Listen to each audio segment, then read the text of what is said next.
Hello, welcome to a video that covers the practice tests for Chapter 3. This video will be done in two parts, where part 1 obviously will go over the non-calc section, and then the second video will go over the calc section. So let's start with number 1, part A.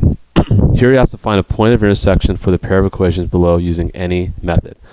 Well, if we think about it, a point of intersection is simply the solution to the system of equations. That's because if you're to graph these two equations, wherever they meet is a point where they have in common, and so that x and y value at that point would satisfy both equations. So a point of intersection is the same thing as finding a solution to the system of equations. Now the way I'll solve this, I'll actually use the elimination method. Substitution could work too, if you want to get x by itself for the second equation, but I'm going to use elimination for this video here. So the first equation stays where it is, and notice how I multiply the second equation by 4. What's going to happen when I do that is that's going to cause the x's to go away when I add the two equations together. And of course I get plus 5y equals 5, divide both sides by 5, y equals 1. Now I can solve for x by plugging in 1 for y into any equation, of course our choice. Negative x equals 3, x equals negative 3. So the answer would be negative 3 comma 1. Or if you wanted to circle this as your answers, that's fine too. So that should be a pretty easy problem, and you will see a problem like that on our test. Obviously a different system of equations, but I will ask you to do that. And again, you can use elimination or substitution, your choice. For part B, this requires a bit of reasoning. When you see the word infinitely many solutions, what we want as an end result is 0 equals 0.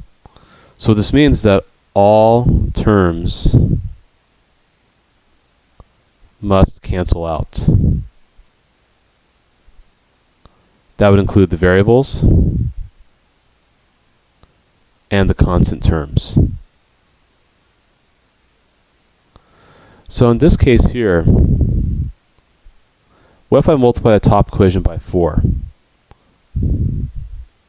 The reason why I'm doing that is because you're going to get 24x minus 20y, and I can see how that cancels with the x and y terms of the second equation.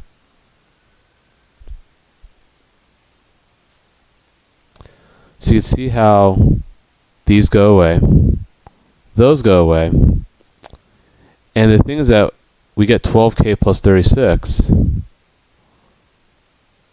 but we need,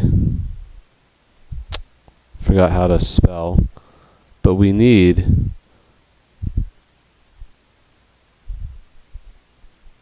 0 to equal 12k plus 36. So if we solve for k in this regard, k is going to equal negative 3. So if k were negative 3, what would happen is I would have 6x minus 5y equals negative 12. And notice how, I'm sorry, negative 9. And notice how if I multiply that equation by negative 4, that'll give me the same thing as the second equation. That's what happens when we have infinitely many solutions, is that when two equations are identical, they're going to intersect everywhere. So there's many points that are in common to both equations.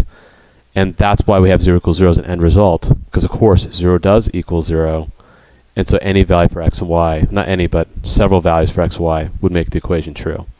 So it has to be negative 3 for part B. For number 2, you will see a matrix operation problem. So when you're asked to multiply b to a, make sure you put it in the right order, because you can't mix up the order for multiplication. Like in normal numbers, we know that 3 times 4 equals 4 times 3, right? But BA does not equal AB for matrix multiplication. So make sure you get the right order here. So you put B to the left and A to the right. And remember, when you multiply these two, what we're trying to do is multiply the first row by the first column. Then we do the first row, second column, and then repeat with the second row, the left matrix. So when I work this out, I'm going to have 2 times 1 plus -1 times 9, 2 times 0 plus -1 times -3. Then I have 2 times 1 plus 4 times 9, 2 times 0 plus 4 times -3. Work that out. You get -7, 3, 38, and -12. Now I'm going to add that to C minus D. Now C minus D, let's work on the left corner here. Let's change up color for some contrast. If you do C minus D, that should be really easy. You just subtract the corresponding numbers. So let's bring it down. And then of course we just add these two matrices together. So we get -11, 3, 38, and -8. And I'm pretty sure I did that one right. Let me just check my work really quick here. I think so. I think I am good here. Let's check one more thing. Yep, so we're good. That's the answer. And then for number 3, as I said in class, I am going to put one question from our previous unit on this test, just so you don't forget any old stuff. And I'll tell you right now, I am going to ask you to graph an absolute value equation. Now this is an absolute value inequality, which involves shading, but on the test it'll be an absolute value equation instead. So of course there'll be no shading for the test. But let's do this one. The key thing here, step 1, get y by itself. And the reason why I want to get y by itself, because remember, this is the standard formula for absolute value functions. So when I get y by itself, what's going to happen is I'm going to have 8x plus 1 minus 2 is less than or equal to -2y. When I divide by a negative value, that's going to cause the inequality to change direction. And of course, I got to divide 8 by -2 and -2 by -2, leaving me with this. If it helps, we can just rewrite the inequality so y is to the left. Same thing. The vertex is -1, 1. Because remember, we're assuming x minus h. So what's in place of h to make it x plus 1? H would have to be -1 to make it x plus 1. And of course, k is 1. So that point's going to be right there. Then you have the -4.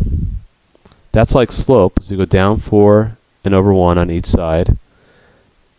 You have an equal, so it's solid. And it's less than, so we're going to shade below. And of course, I'm asking to state and label the vertex, which is right here. 2 other points.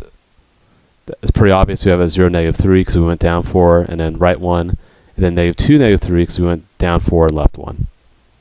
So that concludes the video for part 1 or the non-calc section of the practice test.